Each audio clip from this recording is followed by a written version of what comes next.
essa parte da compreensão do caráter de Deus. Durante muito tempo na minha vida, eu passei assim, tendo um relacionamento com Deus muito superficial, né? Sabendo que tinha um Deus criador, Deus Filho, Deus Santo. Mas Deus me chamou com uma responsabilidade de ter um relacionamento mais profundo com Ele, né? E eu digo, às vezes assim, eu penso, né, que às vezes ter um relacionamento íntimo com Deus, as coisas acontecem, chega a ser divertido, porque você pensa que essa semana mesmo, na retrasada, eu pensei uma coisa, eu pensei assim, como eu vou lidar com isso? Coisa corriqueira, né? E eu apenas pensei, Deus já deu uma solução para mim, assim, eu falei, não vou falar nada para ninguém, mas é uma coisa que foi entre mim e Deus. E a gente precisa ter esse relacionamento realmente íntimo com Ele para entender as coisas que Deus faz na nossa vida. Então precisa ter esse relacionamento íntimo, de amor com Ele, para a gente entender as coisas que Ele faz. E na minha Bíblia, em Provérbios 2, tem um versículo muito bacana, que é uma Bíblia na linguagem de hoje.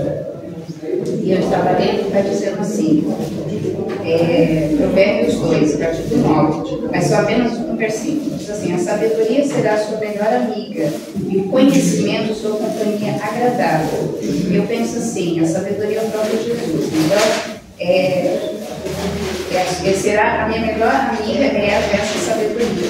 E o conhecimento sua companhia agradável. Eu acredito que a minha companhia agradável de todos os dias é a Bíblia, porque é o conhecimento onde a gente consegue entender, ter esse relacionamento com o Senhor, né? Então isso para mim é muito importante, ter a minha devocional todos os dias de manhã. Eu faço a minha devocional, que é ter esse conhecimento, que é um livro, a Bíblia principalmente, mas um livro que fala de Deus, esse conhecimento é maravilhoso. Exatamente. Então, para a gente conhecer a Deus, a gente precisa ter um compromisso. Um compromisso do quê? De buscá-lo. Quando? Domingo, de manhã? Todos os dias, né? Porque é de andar com Ele diariamente que nós vamos o quê? Conhecê-los profundamente. Então, Deus já tem os seus planos e os seus propósitos para a nossa vida. Se a gente não conhece, a gente não consegue entender nem mesmo as circunstâncias que a gente vive. Eu estava lendo, fiz uma leitura em Isaías essa semana, capítulo 30, depois vocês dão uma olhada lá. Capítulo 30, versículos de 18 a 23, eu acho. E lá Deus está tratando com o povo, quando o povo voltou de novo da idolatria, então o povo voltou de novo e Deus fez algumas promessas para ele. Mas eu achei interessante que lá estava escrito assim, que Deus deu o pão da aflição, e eu não lembro lá, as águas, não sei se era o pão do sofrimento, a água, a angústia, e falava lá, por quê? Por que ele deu? Porque Deus queria trazer eles de volta, né? Ele falou, e quando o povo volta, aí eu curo as feridas que eu mesmo provoquei. Por quê? Porque Deus tem a forma, né, do amor dele firme. Muitas vezes que a gente não entende nossas circunstâncias, é o amor firme de Deus fazendo o quê? Nos resgatando, nos trazendo de volta. E daí nesse texto tem algumas promessas de Deus lá, né? E ele está falando, deixa a idolatria. Quando você deixar a idolatria, então eu vou mandar chuva sobre as suas sementes, sobre as obras das suas mãos. Então é importante a gente entender, né, que nós precisamos conhecer o nosso Deus. E conhecendo o nosso Deus, a gente vai conhecer porque a gente vive, às vezes, algumas circunstâncias que a gente não entende. Então, nós precisamos de profundidade. Pode falar. Carmen, interessante você estar falando, que a Margarida falou sobre o relacionamento. Há umas semanas atrás, eu fui visitar uma mulher, e uma moça, né, e ela falando dos problemas com os filhos, com o marido. Aí eu perguntei para ela, qual é o horário que você senta à mesa com o seu filho, tem idade do Ian, né, com o seu filho para orar, para falar da palavra, para fazer um café com Deus, né? Ela nunca fez isso. Aí eu falei, você nunca sentou para ler a Bíblia, fazer um culto doméstico, seus filhos? Ela falou, não, nunca fiz isso. Às vezes o problema está no relacionamento, né? Ir à igreja, né? Não é algo que vai mexer, mas é o dia a dia. Isso falta muito, né? Do relacionamento diário com Deus. Ok. Ok. Então, a aplicação que a gente terminou na semana passada é: eu tenho buscado o conhecimento de Jesus, colocando como um objetivo, então, desenvolver esse relacionamento com Ele, em obediência completa, né? Porque a obediência é importante no relacionamento. Essa dedicação me leva a servir aos homens, porque assim, eu não sei quem que eu encontrei da sala essa semana, e a gente, acho que foi a Letícia falou, né? A importância quando a gente entende o propósito que Deus tem para a nossa vida, a gente não olha para nós, a gente olha para o outro. Então, assim, toda a nossa gratidão pelo aquilo que Deus está fazendo na nossa vida, ela se transforma em uma ação de servir alguém. Porque enquanto a gente está em si mesmado nos nossos problemas, nas nossas dificuldades, nos nossos sofrimentos, ai de mim, pobrezinha de mim, a gente não consegue olhar o outro. E eu falei assim, um sinal de maturidade é quando a gente começa a olhar o outro, olhar a necessidade do outro, e a gente pode se tornar um instrumento de Deus na vida da outra pessoa. Então, assim, eu creio que um sinal de maturidade é quando você para de se posicionar como a vítima, né? E você começa nesse caminhar, porque a palavra de Deus diz que nós somos mais do que vencedoras em Cristo Jesus. Então eu vejo que a gente fica muito em lamúria, em lamentação, né? Porque eu penso nisso e vejo isso na minha própria vida. Eu falei, Senhor, como diz a palavra de Deus, vamos cuidar do reino, vamos cuidar da sua obra, e o Deus cuida das nossas coisas. E é verdade, eu sou uma prova viva. Até essa semana eu estava falando, eu fui lavar meu cabelo na sexta. Não, que dia foi? Sei que eu precisava sair, eu precisava lavar meu cabelo. Aí quando eu cheguei para lavar o cabelo, aí eu lembrei, falei, gente, não tem shampoo. Aí não tem shampoo, lá vou lavar o cabelo com um sabonete líquido. Aí lavei o cabelo com sabonete líquido. Na quinta-feira eu falei, Senhor, eu preciso de um shampoo. Aí quando eu chego lá, fui atender uma pessoa, né? Aí ela falou, você sabe que eu estava falando assim, o que? Eu separei um shampoo para você? É a Letícia, separou um shampoo. Então assim, é o cuidado de Deus. Eu cuido das coisas dele. E eu falo assim, eu cuido da minha família. E cuida das minhas coisas, porque eu quero cuidar das suas coisas. Então tem sido uma prova. Olha, mas esse óculos aqui estava com um problema seríssimo. Um dia ele caiu a lente. Aí eu tô pensando, gente, agora eu vou ter que trocar de novo esse negócio, paguei não sei quanto, vou ter que fazer de novo. Aí esses dias tem uma aluna que falou assim, Carmen, eu quero te dar um óculos, uma armação. Eu falei, olha, glória a Deus, tinha caído o meu negócio. Aí eu fui lá e falei assim, então ela vai me dar uma armação. Oh, glória a Deus. Chegou lá e falou, não vou dar uma armação não, vou dar um óculos para você inteirinho. Entende? Mas, então o que a gente precisa entender? E outras pessoas que Deus usa para suprir as nossas necessidades. Então nós precisamos aprender o que, irmãs? A nossa dedicação a Deus, né? Nosso amor a Deus, nosso compromisso com Ele, ele deve voltar o que? Serviço e dedicação à vida das outras pessoas. Agora a pergunta é, por que as pessoas não se dedicam a Deus como deveriam? Vamos lá. Primeiro, falta de conhecimento. O que mais? O conhecimento em profundidade, isso, né? Porque a gente entende que todo mundo conhece Deus. Deus é isso. Isso está aqui dentro do meio da gente, conhece Deus. Mas e a profundidade de saber que Deus é tudo? Ou mesmo sabendo também ainda, não, essa parte eu faço, essa parte ele faz. Então faz uma diferença, né? Quem mais quer contribuir? Por que as pessoas não se dedicam a Deus como deveriam? Preguiça também. Preguiça também. Preguiça? Olha, gente. Olha essa raposinha aí. Preguiça. O que mais? É um ato de responsabilidade no relacionamento com alguém. Eu acho que também, Carmen, não coloca Deus como prioridade. Isso, falta de prioridade. O que mais, gente? Desculpa para a vida corrida. Desculpa, não dá tempo, não tenho tempo. Orgulho, esse é o pior, hein, gente? O orgulho afasta o nosso coração de Deus e mais. O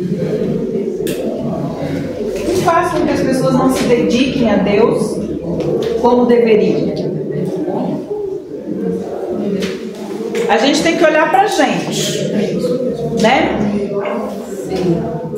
O que faz com que a gente não se dedique com compromisso, com profundidade. Outros deuses, os ídolos do coração. Esse também, nesse texto de Isaías, Deus fala sobre isso. Por quê? Porque o ídolo não é a imagem. O ídolo é tudo aquilo que eu coloco no lugar de Deus para satisfazer uma necessidade na minha vida.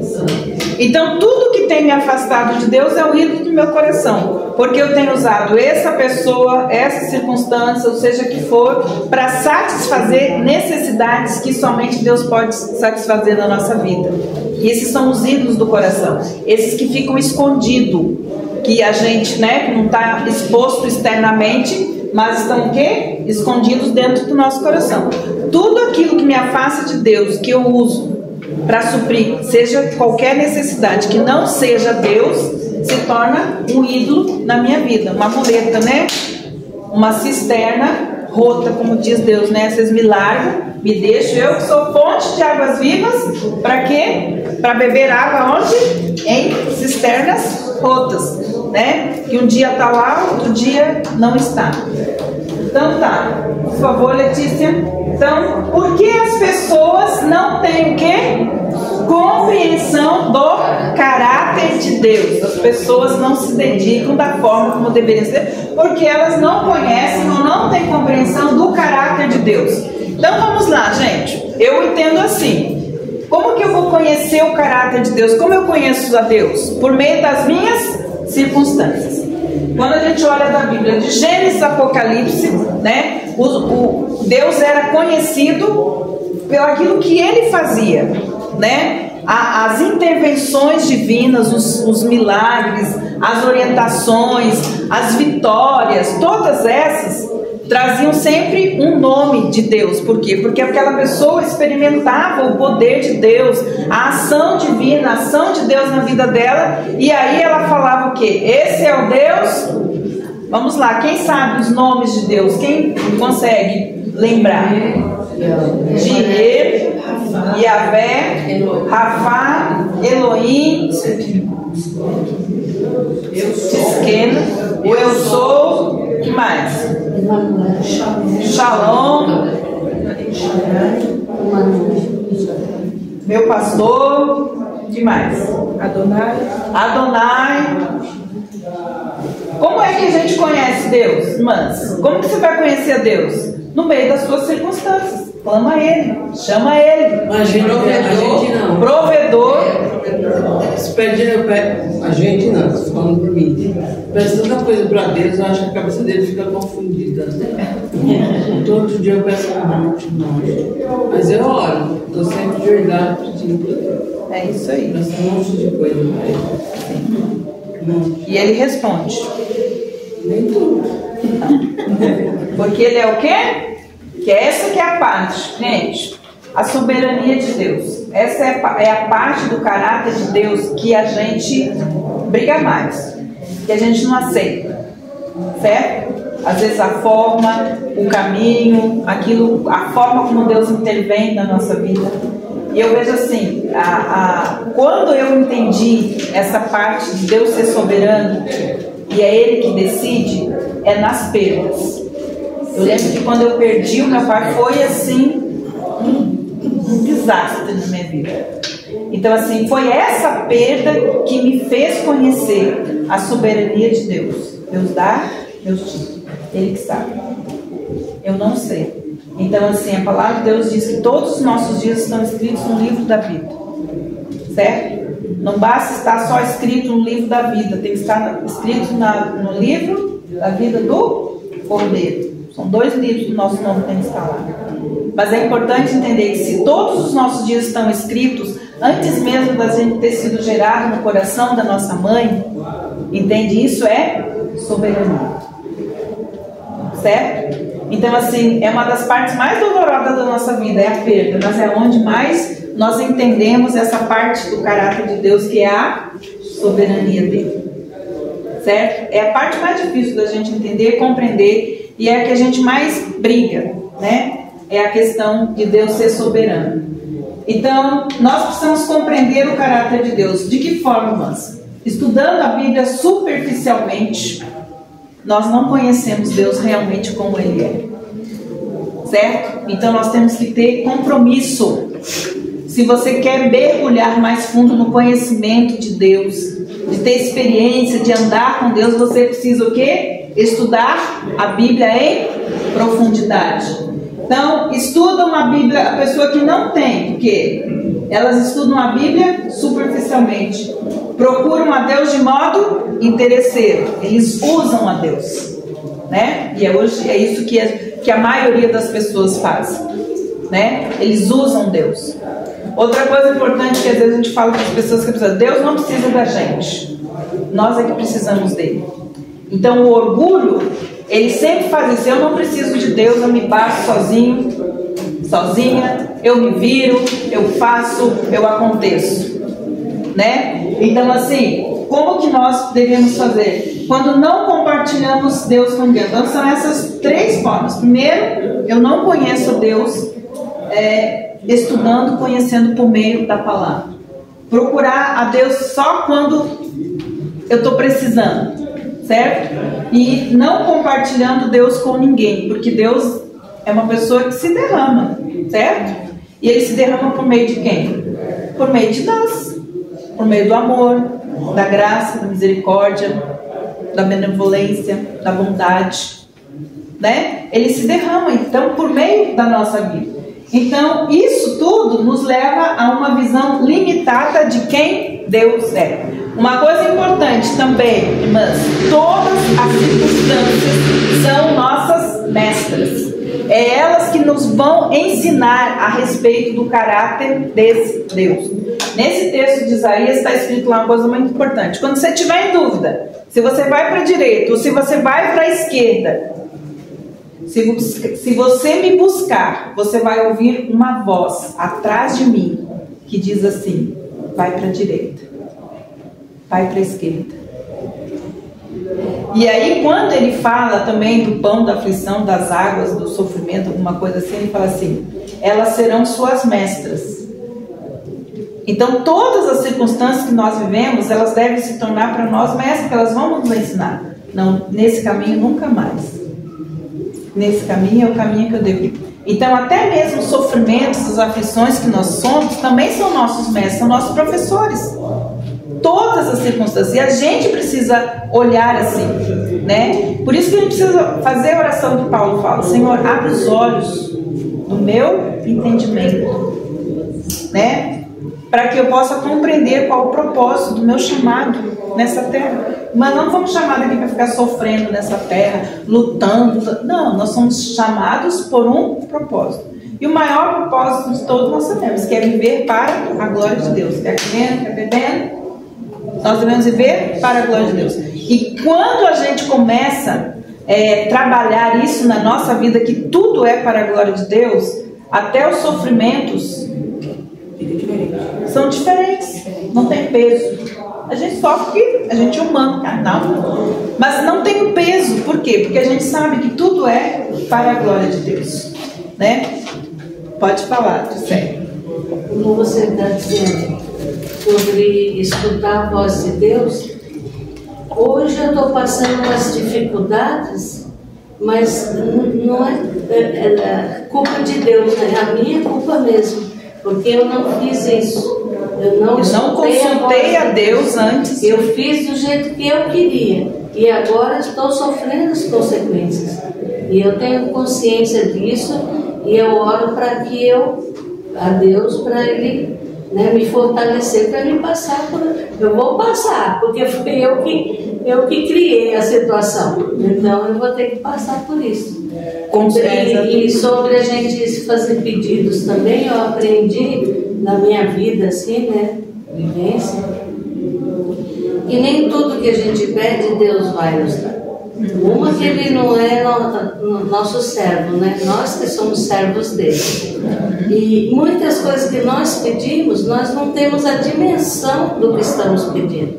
Porque ele vê lá na frente as consequências. E muitas vezes Ele não te dá o que você está pedindo para você não sofrer. Ele está te livrando de um mal maior. Exatamente. Deus é uma parte do caráter de Deus que eu também entendo.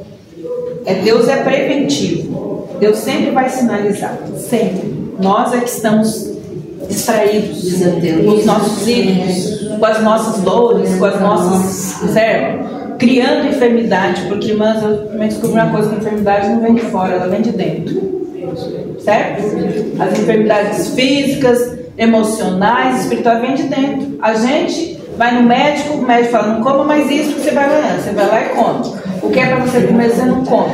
Quem que traz enfermidade? A gente mesmo. A alma. Deus diz assim, não alimente tristeza, nem ódio, nem raiva, perdoa. A gente faz isso? Não faz, adoece a alma.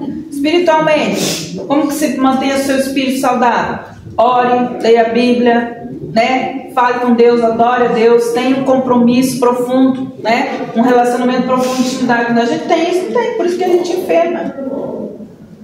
Então nós que temos que ter esse compromisso. Então, irmãs, próxima, nós precisamos então conhecer o caráter de Deus. O quanto, pergunta é, o quanto da sua vida, e aqui é importante, né, irmãs?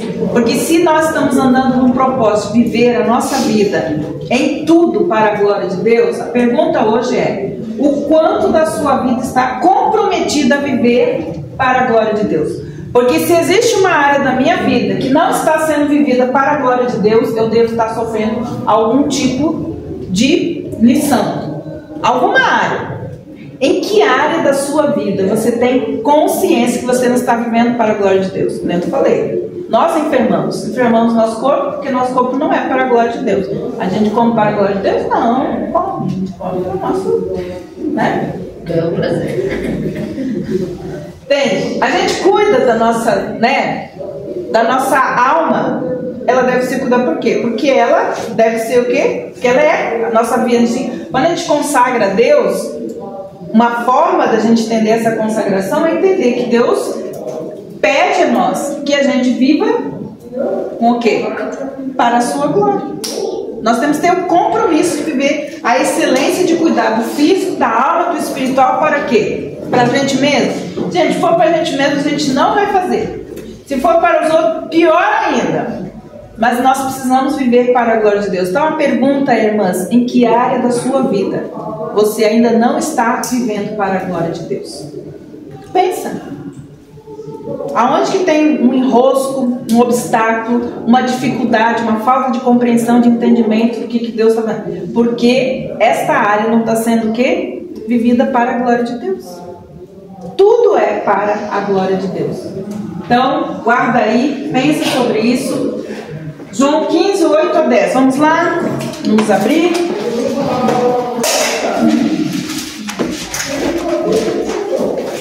João, capítulo 15.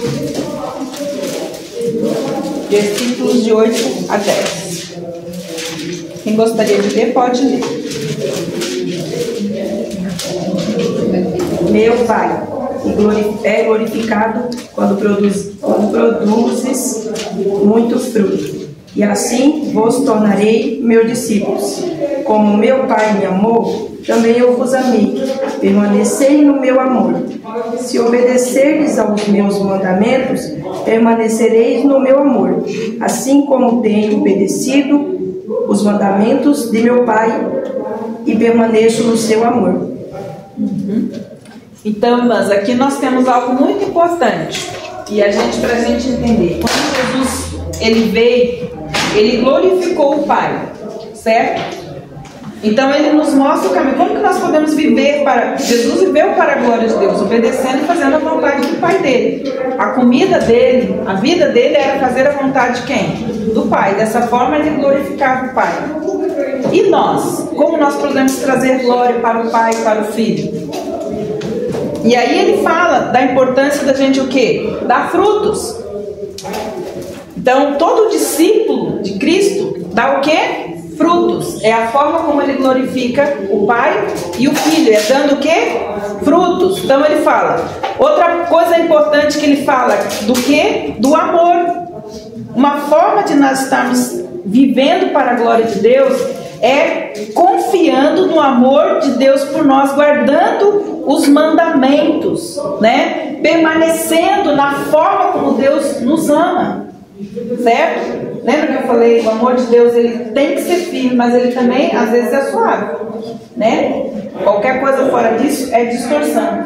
Então, reconhecer, estar totalmente convencido do amor de Deus por nós, mesmo nas circunstâncias difíceis que nós vivemos, né? Nós não devemos desconfiar do amor de Deus que foi revelado por meio de Cristo Jesus na nossa vida. Então, dar frutos como discípulo e permanecer no amor, guardando então os mandamentos de Deus. E ele fala assim, para que a nossa alegria seja completa. Aonde? Em quem? Nele. No nosso relacionamento de amor frutífero, né? De ser discípulo, de ser um pequeno Cristo manifestando a glória do Filho e do Pai aqui na terra. Então, nós precisamos fazer isso, irmãs. Quando Jesus nos ensina a permanecer no seu amor, Ele está propondo que quanto mais, olha só, quanto mais nós conhecemos o seu caráter, mais nós temos que mostrar a prática, o quê? Do amor. Porque quanto mais eu conheço, mais eu amo. Quanto mais eu amo, mais eu me entrego. Quanto mais eu conheço, mais eu confio. Quanto mais eu confio, mais eu obedeço. Mas tudo isso tem uma forma de aparecer, que é o quê? A gente praticando. Por meio do quê? Amando a Deus sobre todas as coisas. Amando o próximo como a nós mesmos. Estava falando com a moça, fala assim, a gente é uma fraude. E é isso que a gente não pode, que a gente não pode ser. Porque muitas vezes nós amamos, nos dedicamos aos outros, mas não cuidamos da gente mesmo. Certo? Então, uma forma de glorificar a Deus também, antes da gente querer amar os outros, porque quando a gente não se ama, o amor oferecido ao outro é doente. Porque a saúde do amor é amar a Deus sobre todas as coisas e o próximo como você se ama. Então as pessoas estão vivendo relacionamentos doentios por quê? Porque elas amam mais o outro que ama a si mesmo. E se ela não ama a si mesma, também não ama a Deus. E aí tem aquele, né, triângulo. Então, a forma como a gente glorifica a Deus como discípulo é amando. Amando a Deus, amando a si mesmo e cuidando do outro, né? Então, as obras é pela alegria daquilo que Ele fez por nós e por amor que nós nos dedicamos às outras pessoas também. Aplicação aqui, irmãs. Pergunta: quero conhecer a Deus a fim de realizar-me nele? E aqui, gente, é o segredo do contentamento. Toda a realização, ela precisa primeiro acontecer aonde? Nele. É Cristo que enche tudo em todos. Todas as minhas necessidades, elas são preenchidas por meio de quem? De Cristo. Certo? Então, realizar-me nele, independente do que ele pedir que eu faça, ou seja, que essa outra dificuldade, né, irmãs? Perdoe, libere perdão, não guarde rancor, não se ire facilmente, não tenha inveja, seja benigno, seja humilde. Todas essas coisas, elas fazem parte, né, da forma como nós o quê? Glorificamos o Pai e o Filho. Então nós precisamos ver aonde tem esses frutos negativos, é uma área da nossa vida que não está glorificando a Deus. Certo? Porque todos os nossos sentimentos, eles são o quê? Bandeiras divinas de Deus. Nós estamos errando o alvo. E nós precisamos tratar isso, porque isso também faz parte do nosso compromisso, certo? E da profundidade que nós queremos ter no nosso relacionamento com Deus. Quero compartilhar com os outros o mesmo amor que Ele teve por mim, independente de quem seja. Certo? É isso que o discípulo. Discípulo é o quê? É um pequeno Cristo andando na terra. E lembre-se sempre, irmãs, o padrão sempre é quem? Cristo. Ele é o nosso padrão de amor, Ele é o nosso padrão de perdão, Ele é o nosso padrão de serviço, Ele é o nosso padrão de obediência. Ele é o nosso padrão. Não tem outro padrão, irmãs. É Jesus. E tudo que acontece na nossa vida, lembre, Deus faz com que contribui para o nosso bem, segundo o propósito que Ele tem de fazer o que a gente voltar para a forma original. certo? Porque tem uma forma, por isso que eles não se conforme, não entre na forma do mundo, porque eu já tenho a forma, a sua forma original é quem? É Cristo, e Ele usa todas as coisas com esse propósito de colocar a gente onde? De volta na forma. Tudo, irmãs. E eu gosto dessa palavra tudo na palavra de Deus. É tudo, qualquer coisa, tropeçou na pedra, tudo.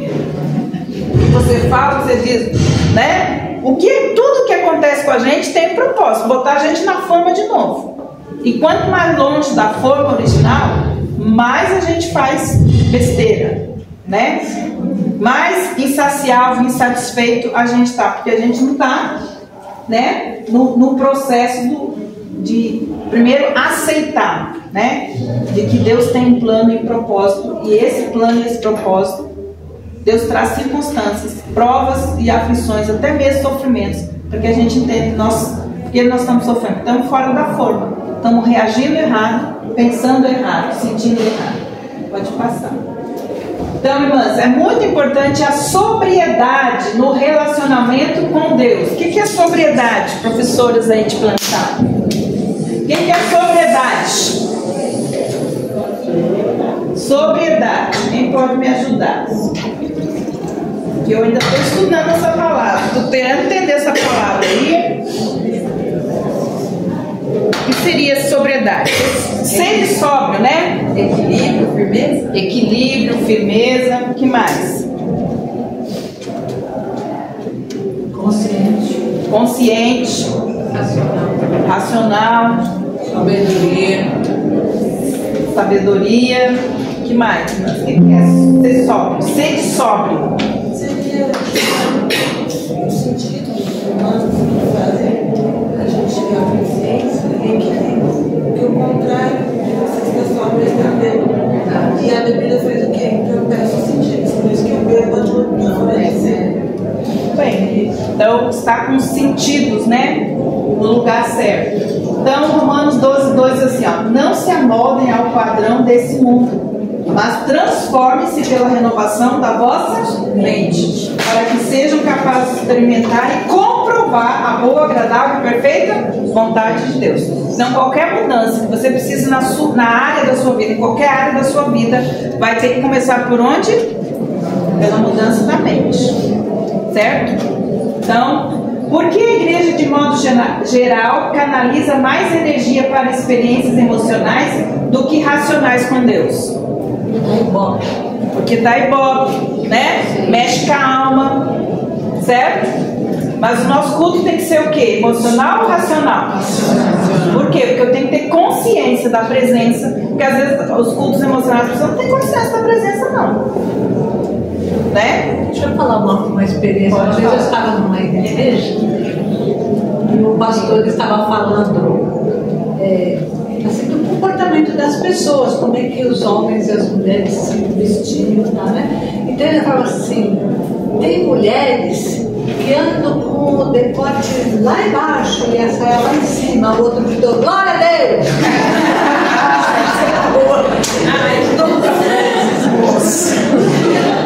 Mas é assim, a gente não tem consciência. O pior de tudo foi que o seguinte, que depois a igreja fez um silêncio, porque ele falou glória a Deus, então a igreja fez um silêncio assim, mortal, sabe? Porque eles estavam ligados, né? Nossa. Porque tem gente. Então a importância da gente entender, né, irmãs? A sobriedade também está na forma de cultuar, na forma como nós adoramos a Deus, como nós servimos a Deus. Porque tem gente que até usa o serviço a Deus de forma errada. Esquece a família, né? Na igreja é uma coisa, em casa é outra. Então a sobriedade, o equilíbrio é em tudo. Então, assim, mesmo na nossa dedicação, na nossa consagração a Deus, tem que ter o quê? Equilíbrio. E tem gente que trabalha com sentimento de culpa, né? E isso é uma coisa que a gente tem que entender. Não é por merecimento, é graça, certo? Nós não vamos pagar aquilo que Cristo fez por nós. Nem a nossa salvação, nada disso a gente paga. Mas assim, por amor, por dedicação, por consagração, eu posso oferecer parte do meu tempo para servir a Deus, servindo o quê? Pessoas. Mas tudo tem que ter o quê? Equilíbrio. Certo, irmãs? Até nisso. Então, assim, até mesmo os que estão... E a gente tem que se cuidar. É uma coisa que a gente tem que se policiar. Porque Porque a gente tem muitas rotas de fuga, santas, mas erradas, né? Fechando, vamos fechar. Um relacionamento de sobriedade. Tudo isso que vocês falaram é o que? A fé em Deus é racional, certo? Que nos conduz a nos envolvermos o que? Com Ele. A fé em Deus aponta para uma recompensa onde? Na eternidade. Somos seres espirituais eternos. Precisamos entender. Nós estamos aqui para decidir onde a gente vai passar a nossa eternidade. Entende, mano? Nós vamos passar. E tem gente que fala assim: ah, vamos descansar no céu. Tá errado. Eu fui ler o texto e falou assim: que o céu serviu ao Senhor. Então nós vamos servir Ele lá. Aqui a gente está fazendo treinamento. Então olha o coração. Porque a gente vai servir a Deus a eternidade toda, mano. Não vai lá ficar descansando, vai descansar no céu. Tem até uma música. Eu falei: gente, essa música está errada. Ninguém vai descansar. Nós vamos servir. Aqui a gente está fazendo o quê? Um estágio. Então, olha o coração. É verdade, Carmen. É verdade. Até hoje ninguém nunca ouviu alguém falar assim, quando morreu com Cristo, aí falou, ela já foi servir a Deus. Não, ela foi descansar. Esquece isso, gente. Esquece, vai descansar das coisas aqui, mas lá vai ter trabalho. Não, o relacionamento com Deus implica na consciência de quem Ele é. Culto racional, adoração racional. Porque eu conheço, eu confio, eu obedeço. Porque eu obedeço, estou demonstrando que eu amo. Porque eu amo, eu sigo. Então, concluindo, mas Deus está mais interessado na minha fé do que no meu prazer, em responder as minhas orações. Ele está mais interessado em desenvolver um relacionamento de fé e confiança. Concluímos então esse estudo verificando que o contato de Jesus com os seus discípulos sempre exigiu uma resposta clara e urgente. Seus ouvintes deviam demonstrar interesse em segui-lo, disposição em obedecer. Aonde? Em alguma parte? Em tudo. Certo? Renunciar a tudo quanto tem. Ter o que? Prontidão para dar a vida por Ele. Ser um discípulo de Jesus ainda continua a exigir uma clara definição do envolvimento que queremos na sua doutrina, a doutrina de Cristo. A permissão para que o Espírito Santo produza em nós o fruto que glorifica o Pai e nos identifica como seus discípulos. Então, irmãs, guardem isso, essas palavras, guardem as perguntas e vamos fazendo a nossa reflexão. Estudem a segunda lição, tá? Para a semana que vem. Quem fez a lição pode pegar no potinho a sua balinha e nós vamos orar para encerrar. Deus, em nome de Jesus, nós te louvamos. Te louvamos de todo o nosso coração, de toda a nossa alma, com todo o nosso entendimento, com o nosso ser que estamos aqui. Nós te adoramos, te louvamos. Nós queremos entregar tudo nas tuas mãos. Tudo que está passando na nossa mente, toda a meditação do nosso coração, todos os planos e propósitos que nós temos feito, nós entregamos a Ti, Senhor, nesta manhã. Entregamos esse momento, as palavras, o ensino. Que o Senhor seja honrado e glorificado por meio das nossas vidas e por nossas ações nesta semana, em nome de Jesus. Nós queremos continuar, prosseguir em conhecer o Senhor. Abre os nossos olhos espirituais, abre os nossos ouvidos, dá entendimento ao nosso coração a respeito do Teu querer para nós, em nome de Jesus. Amém.